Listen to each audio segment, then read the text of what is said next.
Good afternoon, everyone. I'm Tim Richards, Technical Services Manager of the Managing General Agents Association, and on behalf of the MGAA, I'd like to welcome you to our briefing this afternoon. This is being delivered by Full Circle Communications on the subject of "There's no such thing as bad publicity, is there?" Before I introduce our presenters, I'd just like to run through a few housekeeping points. Please ensure your microphone and camera are turned off. If you would like to ask a question, feel free to use the chat button at the bottom of your screen. Time allowing, these questions will be asked and answered at the end of the event. And just a note to the presenters at this point, because I'm sharing the slides, I won't be able to actually see those chat questions. So if you could pick those up, that would be wonderful. If we run out of time, questions will be answered after the event. This presentation is accredited for CPD hours if relevant to your ongoing professional development programme. This briefing is being recorded, and a link to the recording will be issued post-event together with the slides and our feedback survey. Please take the time to complete our survey. It will take no longer than 2 minutes and allows us to deliver the best possible future events to our members. So, as I said, today's briefing is on the subject of "There's no such thing as bad publicity, is there?" from Full Circle Communications. So let me introduce you to our presenters, Kirsty Plank, Jordan Maddern-Bell and Jonathan Swift. Kirsty, Director at Full Circle Communications, has 15 years experience working within the general insurance market, including 10 years as a dedicated insurance PR expert, bringing brands to life through engaging PR, social media and reputation management. Jordan, Senior Account Manager at Full Circle Communications, has a strong background in helping B2B brands reach key stakeholders through high-impact PR and communications activities. He's previously worked with clients from a range of sectors, including financial services, helping them to tell their story in the right way to the right audiences. Jonathan, Director of Content at Insurance Post and Insurance Age, has written and commented about the insurance industry since 1998 as a reporter, news editor, editor and content director at Incisive Media. He has appeared on television speaking about topics as diverse as the insurance implications of Michael Jackson's death to the consequences of consolidation on motor premiums, and is a past winner of the British Insurance Brokers Association Journalist of the Year and Association of British Insurers General Insurance Trade Journalist Prizes. Over to you, Kirsty. Thank you so much, Tim, and thank you to everyone for joining us today for your lunch break. I know a lot of you could be outside sunning it up, so thank you very much for joining us for this 30 to 40-minute presentation about PR and publicity. But firstly, I just want to give a little bit of an overview of what Full Circle is. We are a dedicated insurance and financial services PR agency. Around 95% of our clients sit within the international insurance ecosystem, from MGAs to brokers, insurtechs to law firms, but around 5% of our clients also sit around the fringes of financial services and risk management. We've got a very small but mighty team of experts who come from strong insurance and PR backgrounds. Many of you probably already know my colleague, former editor-in-chief at Post, Age and Reinsurance magazines, and actually Swifty's former boss, Ant Gould, Matt Beasley, the former media relations manager at Lloyd's, and Sophie Locke-Cooper, former reporter at Insurance Age. I myself honed my PR skills at Courveyor Insurance when I first realised I was a sad little insurance geek. We sit within the wider WHJE group, which is a collective of creative agencies that encompasses web design and management, branding, social media, video production, SEO and event management, and we can tap into all these resources as and when we need for our clients. But that's enough about us. Over to Jordan, who's going to kick off the bit you're all here to listen to. Thanks, Kirsty. Hi guys, and thank you for joining. So the purpose of this session is really to highlight the power that good PR can have in helping your business have its voice heard in such a busy market. We know that PR is not front of mind for a lot of businesses, and probably an aspect of marketing that you've probably never considered. However, we're here today to explain why it's so crucial in increasing awareness of what you do to your key audiences, be that brokers, capacity providers, MJs themselves, or other service providers. Just to go over the learning objectives for the session. So by the end of the session, you will be able to summarise what makes a good and bad news story in the eyes of the insurance trade press, explain how to form positive relationships with the media and the benefits thereof, outline what good PR is and how it can help your business be heard in a crowded market.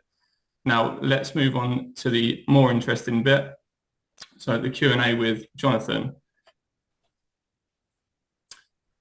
So Jonathan, just to start, and just to give everyone an idea of why pitches to the press need to really stand out, how many press releases would you say you receive on an average day? Well, Jordan, thank you very much, and thank you all for joining us on this webinar. I think, Jordan, you already mentioned the word noise, and I'd like to say my inbox is quite noisy, and it gets noisier at certain points of the day. So if I think about, if I log on around about 8:30 in the morning, my inbox from about 8:30 to 9:30, I do get quite a lot of press releases, or pitches. I could say I get about, that'd be the busiest part of the day, and I think we'll get up to 20, 25 pitches or press releases then. Then you get a steady amount through the day. When America comes online, you get quite a few kind of pitches and kind of press releases from there too. But throughout the day, I'd say I probably get around about 40 to 50 pitches and press releases in my inbox. Wow. I mean, yeah, busy then. Yeah. Okay, so if a press release or a feature pitch has landed in your inbox, what are the main things you're looking for when deciding whether to run it or not? And equally, what things will turn you off straight away? So I think first of all, it's very important to remember that in my job at InfoPro Digital, I do look after two titles, insurance agent and insurance post. And this is just as relevant for, if you're talking to somebody from another given title, whether it's insurance type, business insurance, insider, the insurer, or whatever. You've got to think about what the audience is. Now, insurance post has a very generalist kind of insurance kind of readership. Essentially, it touches every part of the insurance ecosystem. Insurance age, though, is very specifically targeted at brokers. We have this kind of internal kind of mantra that if you can't get the word broker in the first two parts, then we're not interested. By the same token, if the story is not of interest to Smith & Jones on Chesterfield High Street, then again, we will not be interested in the stories. So insurance age is really, when you're sending a story to insurance age or pitch to insurance age, you've got to think about, would an insurance broker, kind of a normal insurance broker, a kind of high street insurance broker across the UK, be interested in the story? Again, insurance age is a very UK-centric readership. Insurance post, we always look at the kind of insurance market from the UK. We are more UK focused than we are outside, but we do look at the global insurance market from the UK. So we do have interest in international stories, but they've always got to come back to London. So we've always got to think about, the first point is, does this tick the box of, could it be interesting to the readers? And then after that, it really is, and I think we'll probably get onto kind of the don'ts and stuff, but it's that whole thing about, is this interesting? Again, it's like, even though you might be kind of pitch an insurance story, which might be quite, I don't know, if you're setting up a new branch, recruiting somebody new, etc., etc. It's kind of like, is it interesting? When journalists go and interview people, they always come back and you always ask them and say, well, what's the story? Well, pitch it to me. And in the same way it would be if you were pitching it to a journalist, in a sense, you were asking a journalist to pitch back their meeting with an insurance person to myself as a senior insurance person. And if they can't make it interesting to me, then I don't think we can make it interesting to the readers. And I think that's what you've got to think about when you're kind of putting a story together, whether you're working on the press relations team or doing it on yourself. Think about, is this interesting? And you can perhaps war game it internally and think about, I'm pitching this. And if you're not interested internally, then I don't think anybody externally will be interested. Okay, that's great. Kirsty, did you have another question? Yep. So aside from finding out what angle you have and what you'd like to say and asking the so what question of yourself before you send a press release out, what are some of the other do's and don'ts, Jonathan, about approaching journalists with your stories? So it's that. I think that's all, we're in insurance, it's a people market, and I think it's very important to nurture relationships in the insurance market. In the first token, when you're pitching a story to myself, it might be quite different when you pitch it to perhaps a newer journalist, for instance, because obviously perhaps we might have a longer relationship, or we might go back further. It's don'ts are things like, turn off things like, don't use kind of hyperbole and sentences like, this is market leading, it's a world's first. All this kind of stuff automatically turns out journalists. I mean, you can go through press releases sometimes with a pen and go out. I mean, it's not going to really, it shouldn't really make it through. essentially a good editor or a good kind of sub-editing team, all that kind of stuff. Because, I know you're very happy and you think it's amazing, but ultimately we should take a very kind of neutral basis on anything that you claim is. So your first word, say, don't use that kind of thing. Again, it's stories that we want to have stories that are interesting. Essentially, they're often themes of the day. I mean, it's like AI. If you look at AI, machine learning, et cetera, I must get, I reckon, 15, 20 press release pitches around AI and machine learning at the moment every day. And it is this whole thing. And, and it's the titles are things like why machine learning is important for insurance. And you kind of go, yeah, no S, Sherlock. It's obviously going to be important for insurance. It's like, this is, but why? That's the question. It's the why, not the kind of the headline. And you have people phone up. I might have a press officer phone me up afterwards and go, oh, have you seen my pitch, my press release? They go, yeah, I did see it. And they go, so what do you think? And I go, can you go into more detail into it? And then they look at me and they kind of start reading the pitch again. I go, no, I've read the pitch. I've read the press release. Can I go into more? And then you realize that they probably don't really understand what's behind the press release or pitch in the first place. Anyway, so you've really got to go back to that readership. Is it of interest to insurance agents, broker readership? Would this basically appeal to insurance posters, more general kind of insurance market readership? So always think when putting your pitch together or putting your press release stories together, kind of again, it's that, is this interesting? We always joke, again, it's like, if you're in the pub, I know it's insurance, but would it sound interesting when you're talking about this to somebody a colleague or somebody in the market? Again, if it's not particularly interesting to them, it's probably not going to be interesting to kind of wider readership.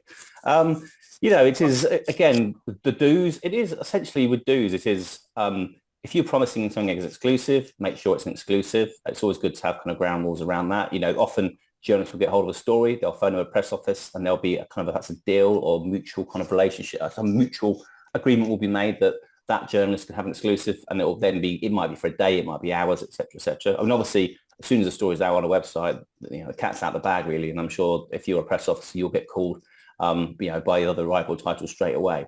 So again, but if it is exclusive, make sure it's exclusive. And if you are working on an exclusive with a journalist, we will say, what is the value add, again, for the journalist and then for their readers? So again, say a journalist found out a story, they phoned up the company or the press office, as they said, this is true, but can you wait, can you hold off, can we go live with it at a certain time? They might, it's what they promised the journalist as value add. Now that could be an interview with a kind of, a very senior figure who's interrelated to the press release. The journalist will then basically go, and do an interview. So when the story goes live, the story will appear on other websites as per, the press release in the main top and tail. But the journalists who have the exclusive will probably have a lot more detail because they've sat down with the key figure. Again, offering that kind of enriched kind of opportunity to talk to a company, again, makes a story or exclusive very good. And it's some, I know with some, it's quite difficult sometimes with senior figures, but it's that making sure your senior figures are available on the day you announce news. It's amazing how many times you can announce news, a journalist will pick up the phone to you or WhatsApp or Teams, or whatever they use these days, and they might say to you, this is really interesting, but can I speak to, your CEO? And then you go, oh no, he's gone on holiday for a week or 2 weeks. At which point you kind of almost missing the boat, because really, the story, again, like cat's on the bag, it'd be really good to have that follow-up stuff straight away. Now, if the CEO is going on holiday, again, it's probably best to do the interview before they go on holiday and embargo it, in advance. So the journalist could go in, meet the people relevant to the news, and then if he had the copy as and when the story goes live. It's journalists' pet peeves. I mean, journalists don't really like that kind of constant phoning up saying, have you seen my press release? Have you got my press release? Have you seen my press release? It is like, we have a lot of press releases. So again, just be very mindful of what you're doing. And again, it's oversaturation. Too many press releases from the same company, that can get overkill. There are some companies that might bombard you with news. Again, there are companies that perhaps they do a survey, and then they put out that survey and they do one story. It's interesting, 2 stories. That's quite interesting. But by the 5th press release on the same survey, the journalist might again be thinking, I've seen this survey, I'm sure now, numerous times. So again, be very mindful of your copy when you're releasing it. And you might be doing some great surveys, some great stuff. Think about how you kind of perhaps put it out into the market. But those are some general tips that I'd kick off with in terms of do's and don'ts. Thank you very much. That was a stupendous, terrific, hyperbolic answer. Thank you very much. I'll get my pen out now. But I think what's clear from that is that it's not just a straightforward case of sending a press release out and getting press coverage. There is a lot to consider.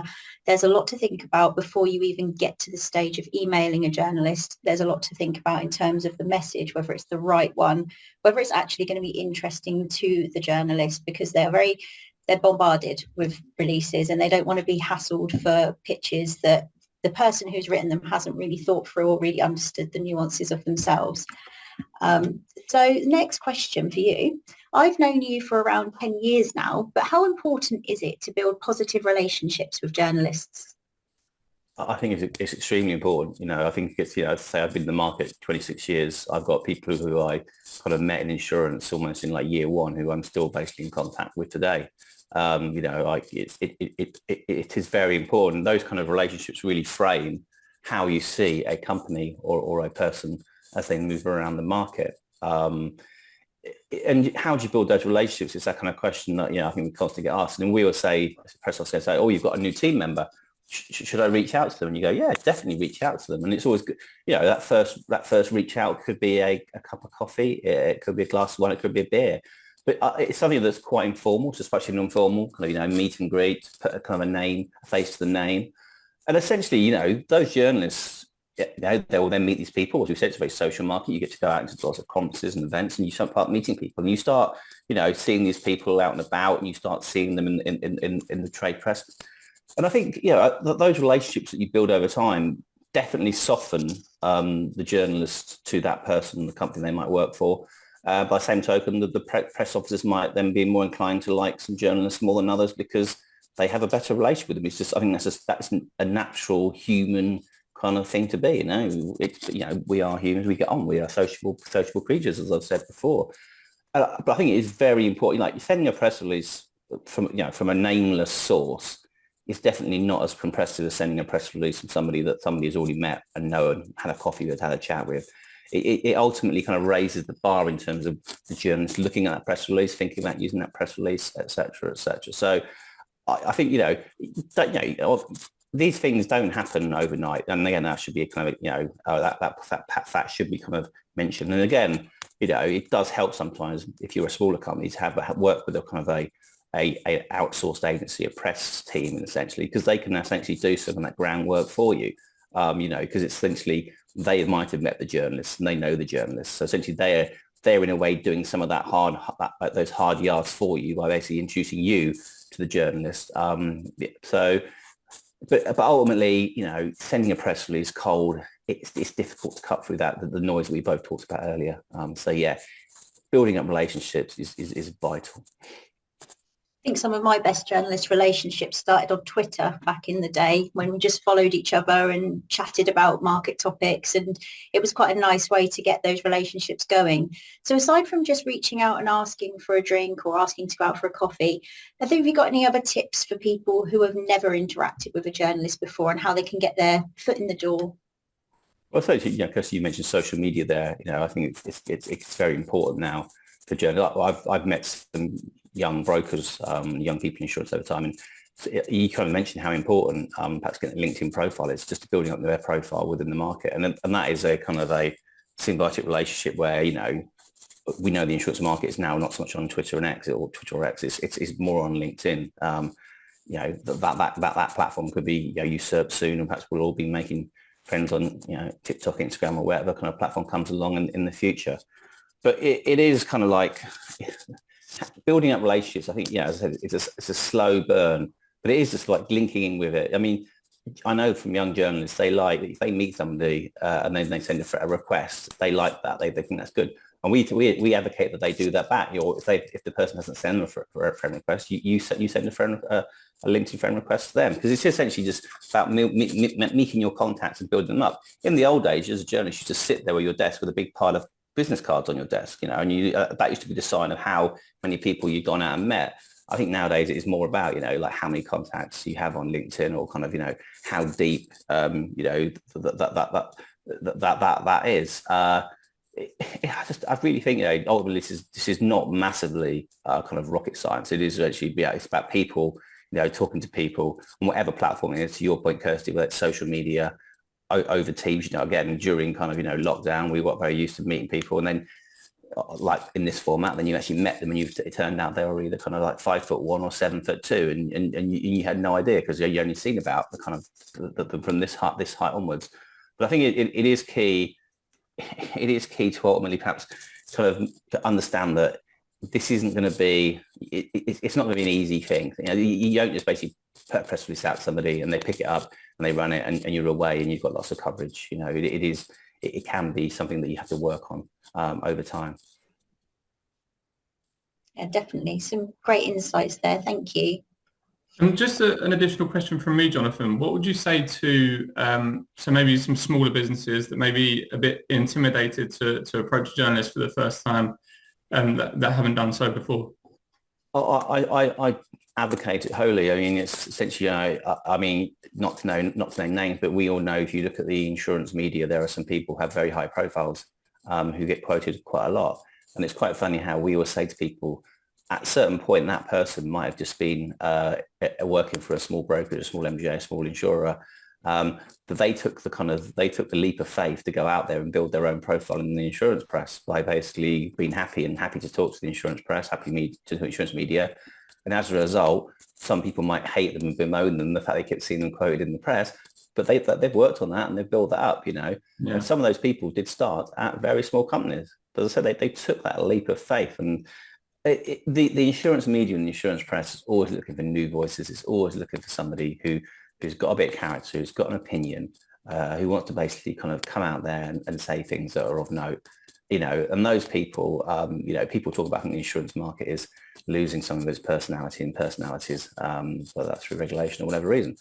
But you just go into something like Bieber, you meet these personalities all the time. It's a question about whether these personalities are happy enough to essentially put themselves forward and actually kind of reach out and become more of a kind of a figurehead for their business, or even a figurehead for a certain business line, or a certain kind of sector. It's say you are a sports insurance expert. Well, why can't you become the definitive sports expert? You might work for a very small business. It doesn't matter. You've got lots of opinions and you're happy to basically voice them on the record in the media, then that's good. So I don't think size matters at all. In some way, people who work for small businesses are often, if they're their own bosses, they don't have to go through kind of some kind of different kind of filters to get themselves heard. Essentially, they're their own bosses, so they can go out and do it. Rather than if you're working for a big insurance company, you might be press trained, might have to be. They might test you out and before putting you out into the market. So yeah, I mean, and those people might, there might be a few mistakes that go on. They might not like some of the stuff that appears. But again, it's if you don't like it, you say something, people have you have that relationship. You can talk about it as grown up adults and work out, how in the future essentially something might be misunderstood or misinterpreted, how that doesn't happen again. Yeah, really interesting. Thank you. So just to recap on some of the key points there. Firstly, Tim, do you mind changing to the next slide? Thank you. Yeah, so some of the key takeaways that, if you agree, Jonathan, would be don't be afraid of the press. They're your friends, and there's a mutual sort of benefit to having those relationships, and you shouldn't be scared to approach them with a good story. Success in PR is not necessarily instant. It's about building long-term relationships with the press. So it doesn't happen overnight. We know that it takes a while. And just sort of getting to know the journalist and not necessarily just always bombarding them with stories, actually maybe going out for a drink with them, just being human, really. And then working with a third party who already has those relationships could work towards your advantage, just because it will make them easier to approach, and you've already got those established relationships there. Was there anything you wanted to add to that, Jonathan? Is there anything else you think is important? No. I mean, it's that kind of covers quite a broad church of things, really. I think that first point, don't be afraid of the press, is very important. And as I said, long-term relationships, they are key, and third parties can definitely help build those relationships, particularly if you are at a small business that doesn't have an infrastructure around a kind of huge marketing or PR team.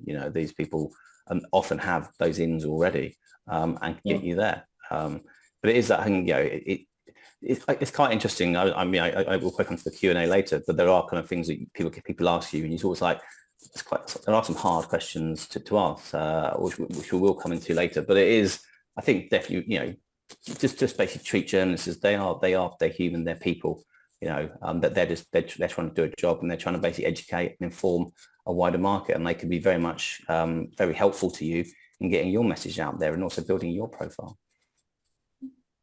Perfect. Tim, could we go to the next slide, please? Sorry to keep bothering you, Tim. Kirsty, do you want to chat through this one? I do.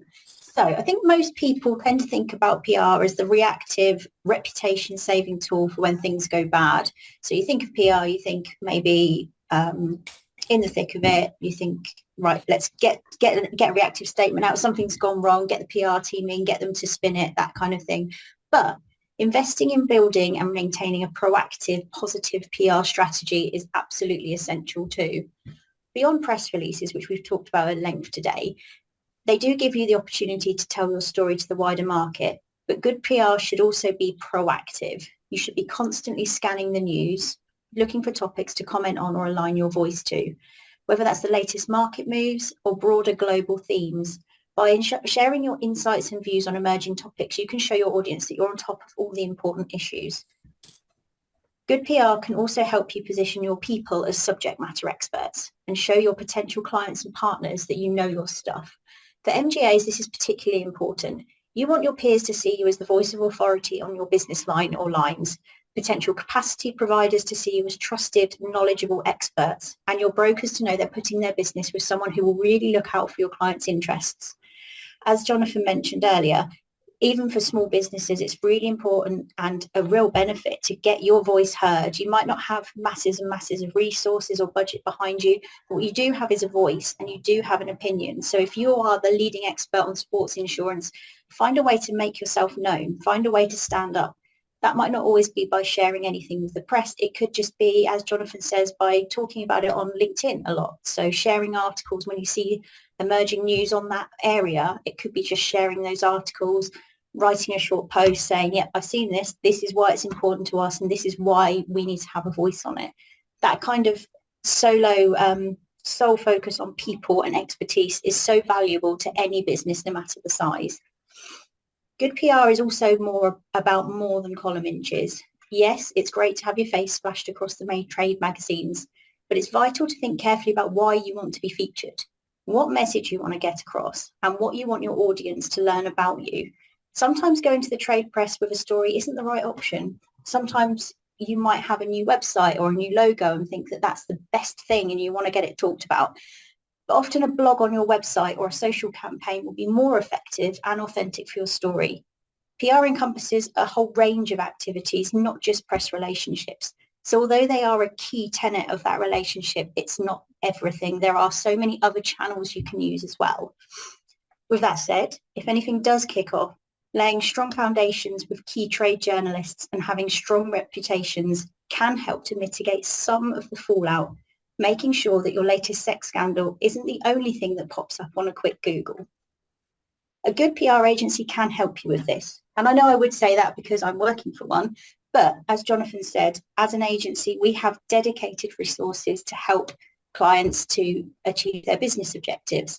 We have the team, we have the relationships, and we have the time for our clients. Sometimes, particularly with small businesses, you don't have a particular team or anybody whose job it is to manage press relationships, but that's our job, and that's a job we can take off your hands. We can listen to your business objectives and work in partnership with you to develop a comprehensive strategy that incorporates press liaison, content writing, thought leadership, and interview support to help you stand out in a crowded market. Over to you, Jordan. Okay, so Tim, would you mind changing the slide, please? Thank you.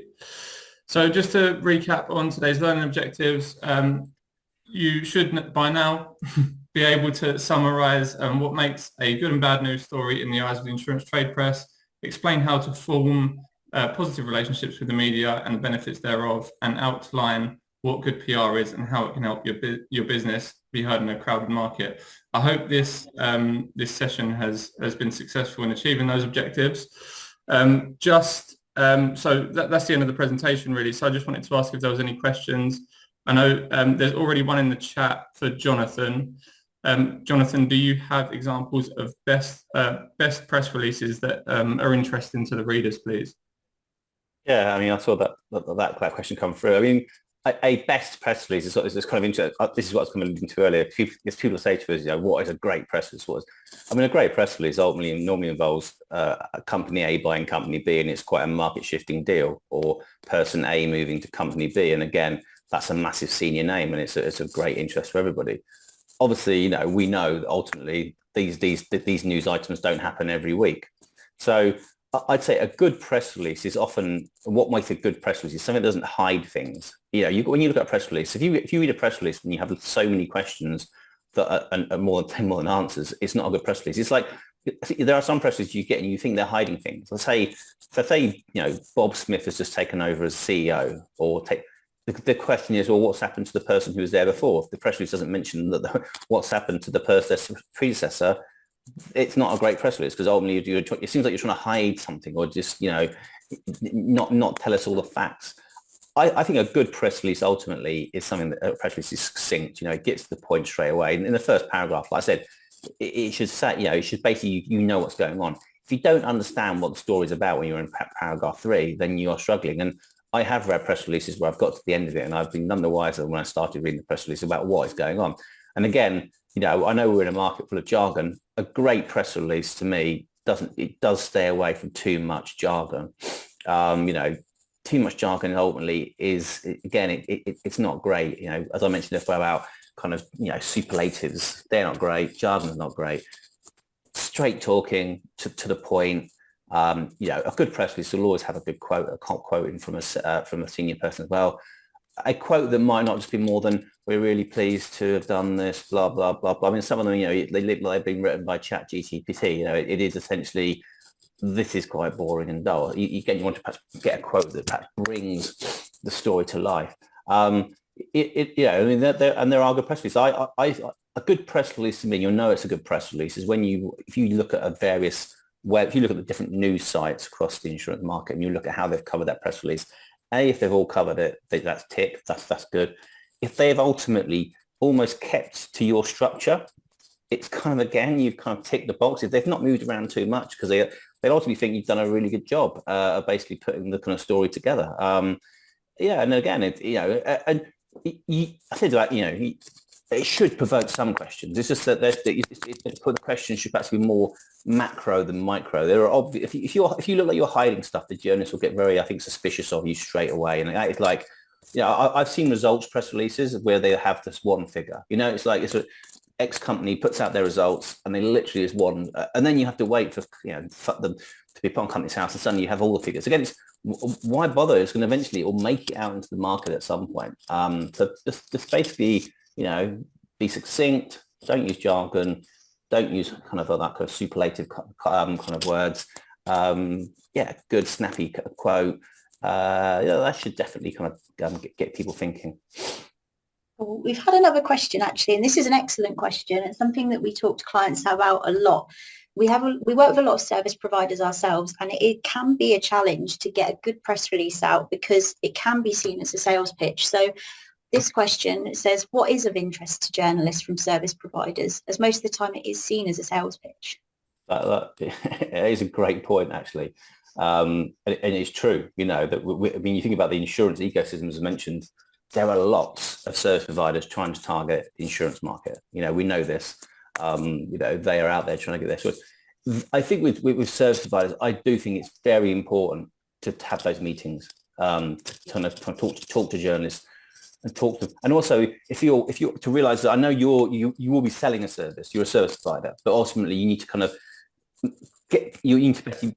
explain in like plain as possible why your service is important to our readers, on Insurance Agent or Insurance Post, why it's going to help them, because ultimately you're using us as journalists, or you'll be using kind of if you're working with a kind of agency like Full Circle to do a blog or something, you're using us to essentially get your message across.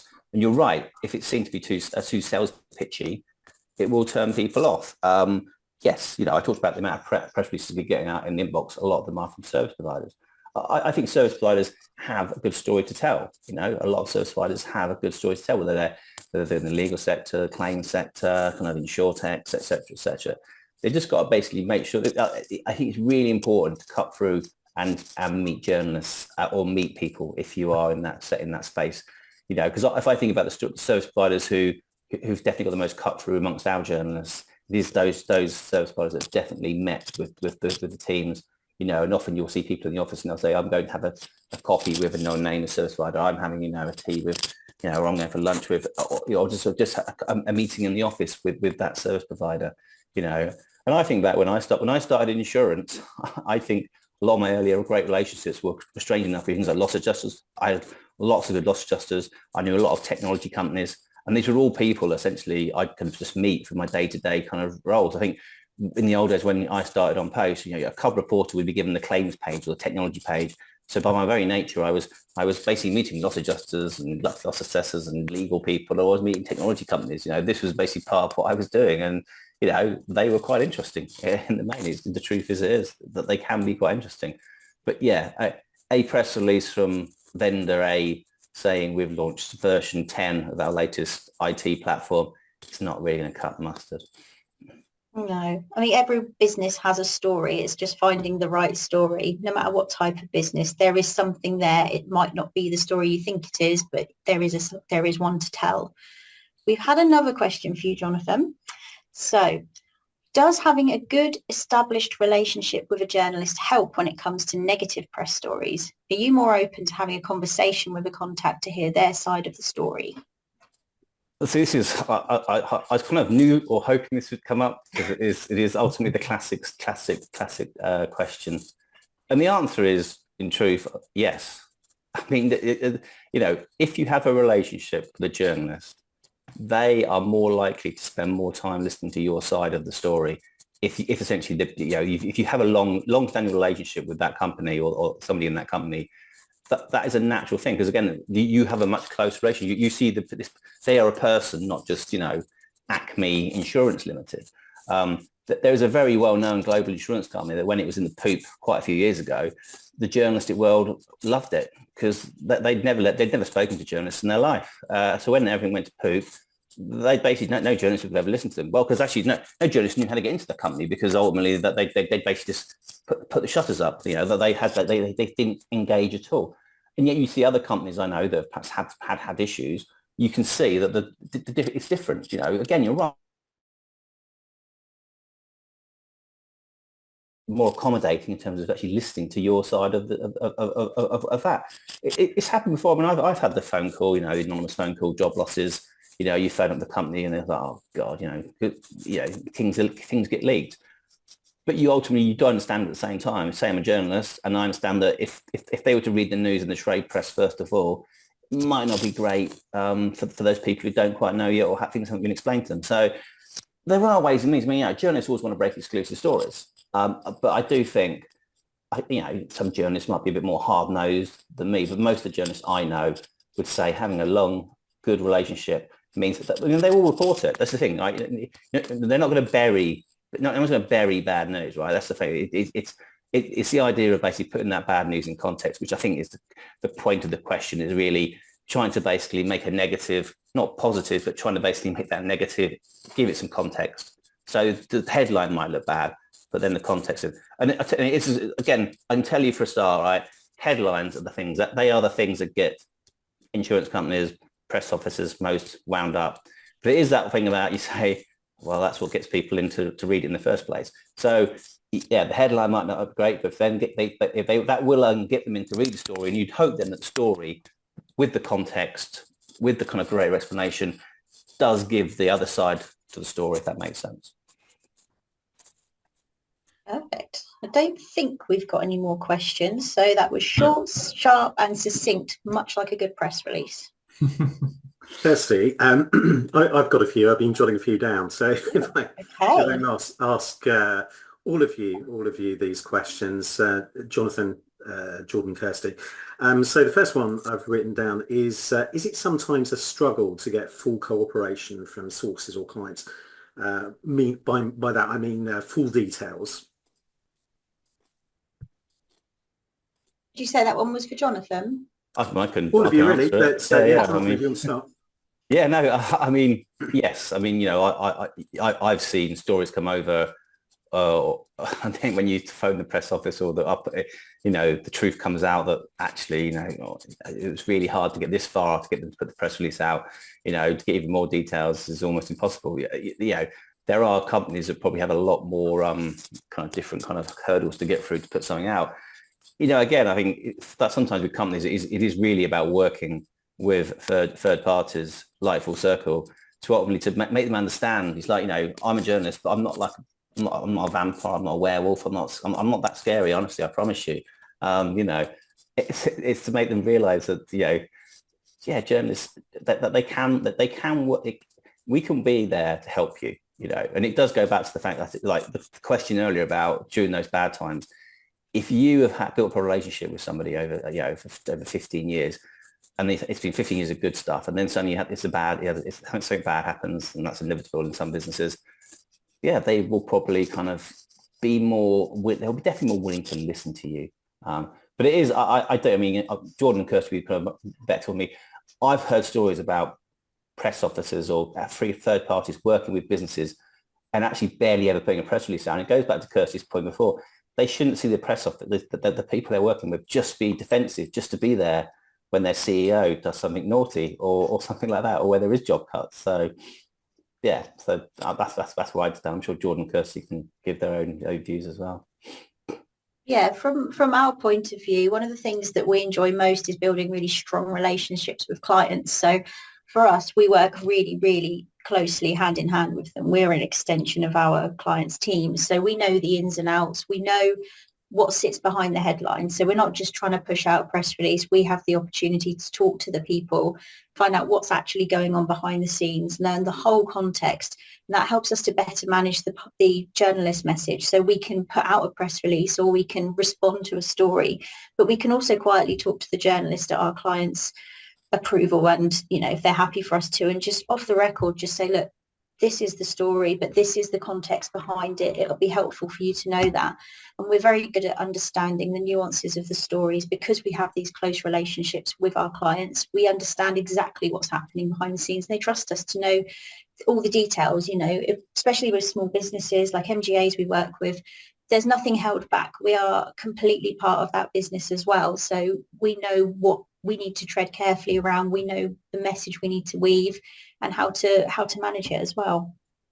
Yeah, I'd also add to that, Kirsty. And some of the stuff we've just spoken about is around sort of the negative aspects of PR in terms of reactive PR. But I think it's important to remember the opportunities that come with proactive PR and having the ability to show the parts of the business that you want to be visible to your sort of main target audience. I think, yeah, a lot of people can get lost in this idea that PR is only reactive when actually it's quite a successful marketing tool as well. You're just not sort of paying to place ads.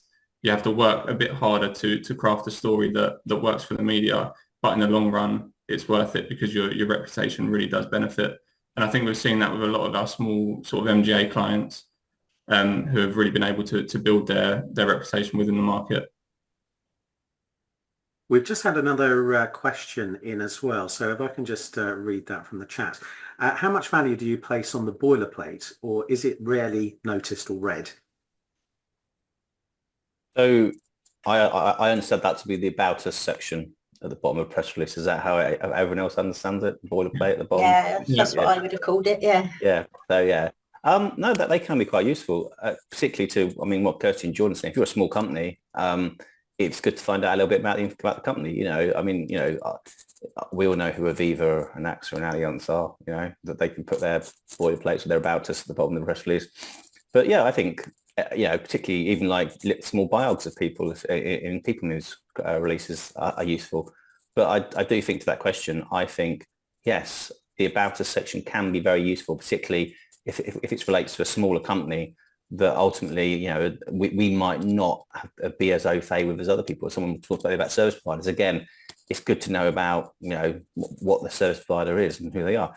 Ultimately, if that boilerplate just even has a website, you know, you can go and then follow it up and look on their website to find a bit more information. So Yeah, I think to that question, sometimes they might be missed, but I think a good journalist will always perhaps just go to the bottom and have a look, particularly if it's about companies that they might not quite be that au fait with. And also, say I've done quite a few years in this market, I know quite a lot of companies. There'll be newer journalists who, for them, they won't know who these businesses are. So yeah, again, I would definitely advocate the newer journalists to read those. Great, thank you. Sorry, was that Jordan? Yep. No, I was just going to see if you've got any more questions, if there's any more questions. I have. So the second one, this is a bit of a tough one, which you may or may not be able to answer. So without mentioning names, obviously, what has been your toughest job to date? Again, aimed at all three of you. I wouldn't single out a particular job. I would single out a particular mindset that I have worked with in the past. And it's the type of mindset that doesn't really understand PR and doesn't understand that it's a long-term relationship and that it's not about suddenly getting press coverage overnight because you've engaged a PR agency. So I wouldn't, there's not a particular company that I'm going to mention, but those are the most difficult relationships where you are as open as you can be with a client, and they either don't understand PR properly, and then you have the job to do to explain why it's a growing thing and why it does take a lot of time and work and nurturing. And also the relationships where the client doesn't have the time themselves to share everything that you need, so that you keep asking, well, what can we talk about, how can we help you, and they don't have much to say because they're either not confident or because they just don't get it. So that is always the toughest one. Thankfully, we don't have many of those, and I haven't worked with too many of those. But yeah, I'd imagine it's the same with marketing. It's the people who don't quite understand it but want immediate results. Yeah, I would second that, and I would also say that I think on some occasions, some clients will bring on a PR agency like ourselves, and not fully consider sort of not the amount of work. So we take on a lot of the heavy lifting. We write all the content, but they don't consider the fact that we also need information from their side. And they sometimes think that bringing on a PR agency is a sort of magic bullet that's going to get them in the press immediately without any further work. I think some of my advice would just really be to understand why you're bringing on a PR agency, and what's going to be involved in that, because whilst we take on most of the heavy lifting, there's still some work to be done from the client side as well.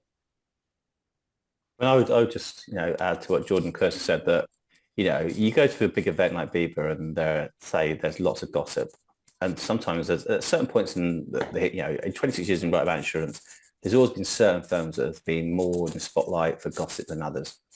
And often that revolves around there's a lot of staff movement, bad results, etc., etc.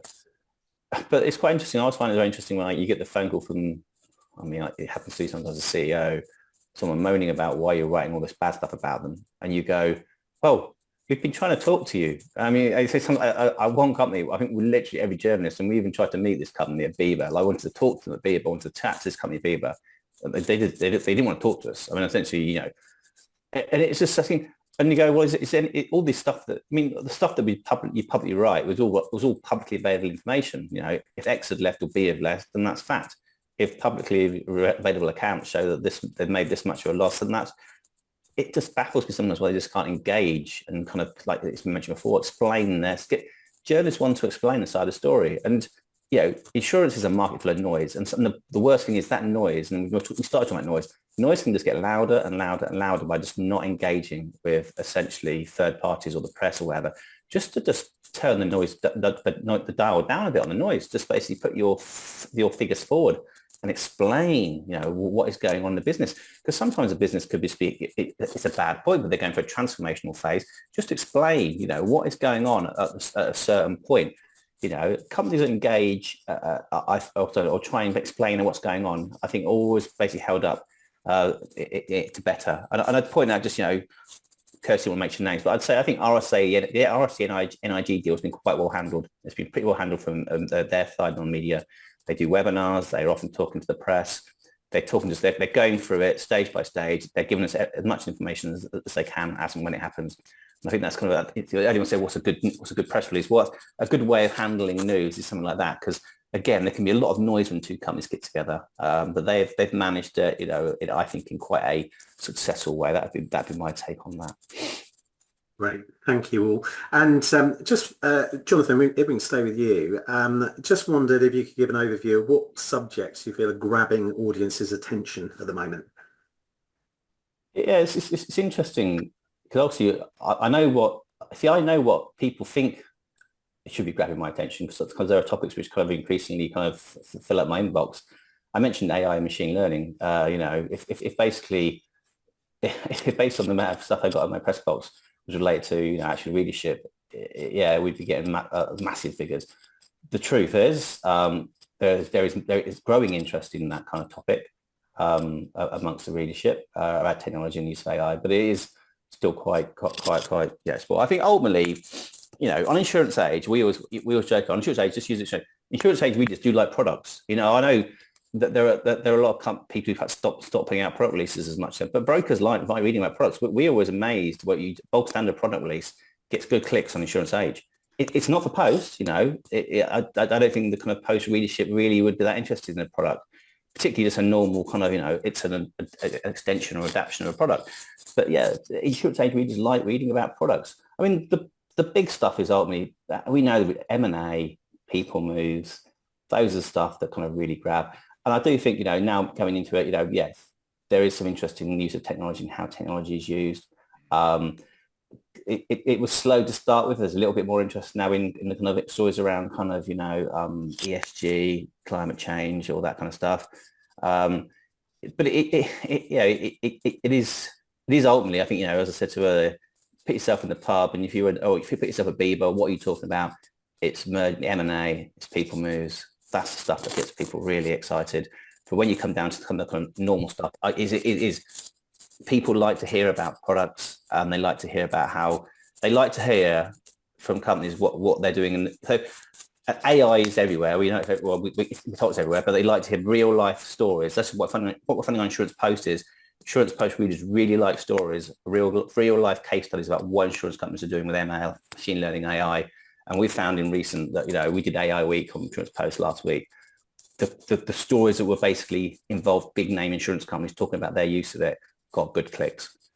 And that's companies being honest and open about how they're using it. And it's working. It's moving the needle in terms of the clicks from the readers. Great, thank you. And just a couple more from me. Just one directed at Kirsty and Jordan. I think I know the answer to this one, but what would you say are the most useful, what is the most useful social media platform? And just making that plural as well, platforms.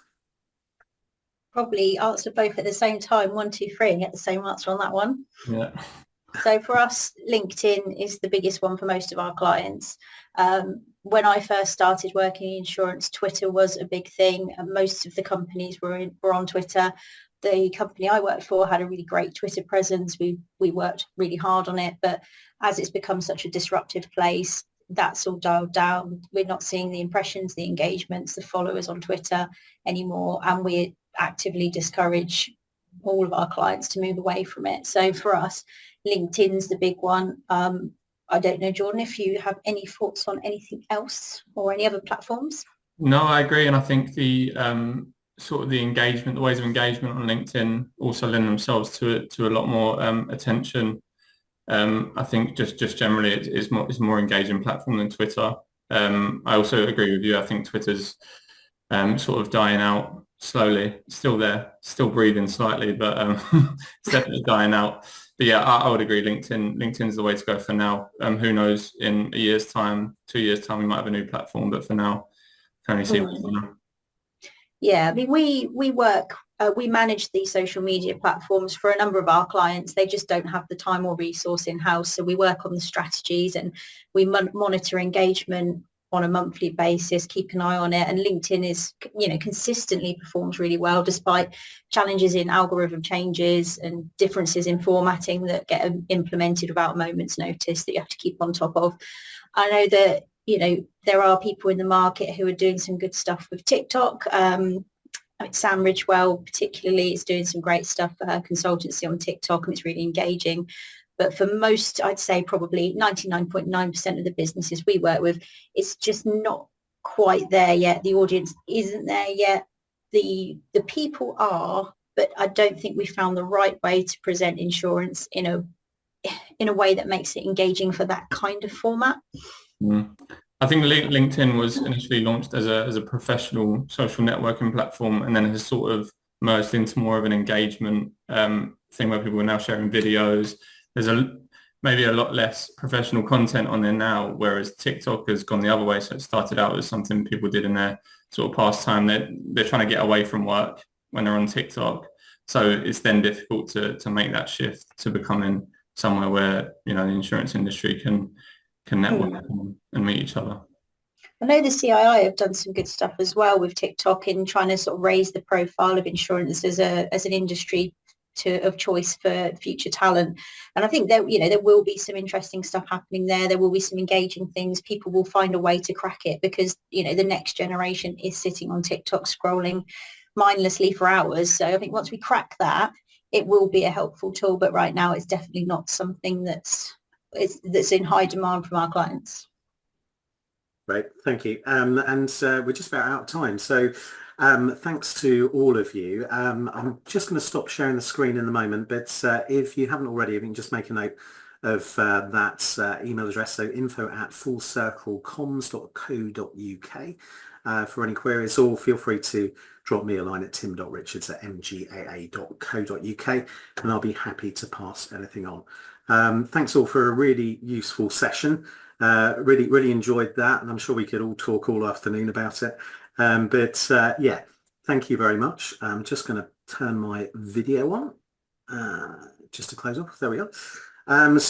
Yeah, all very interesting. Thank you. Just a reminder as well that we have our annual conference, the MGAA annual conference, coming up on the 10th of July at Old Billingsgate, and I do hope to see many of you there. Thanks again, Jordan, Kirsty and Jonathan, for a really interesting session. And yeah, we'll see you all soon. So thanks for your time, everyone. So Tim, just to add, we'll also be at the MGA conference at stand 85. So if you want to come and meet us, we'll be happy to chat. Terrific.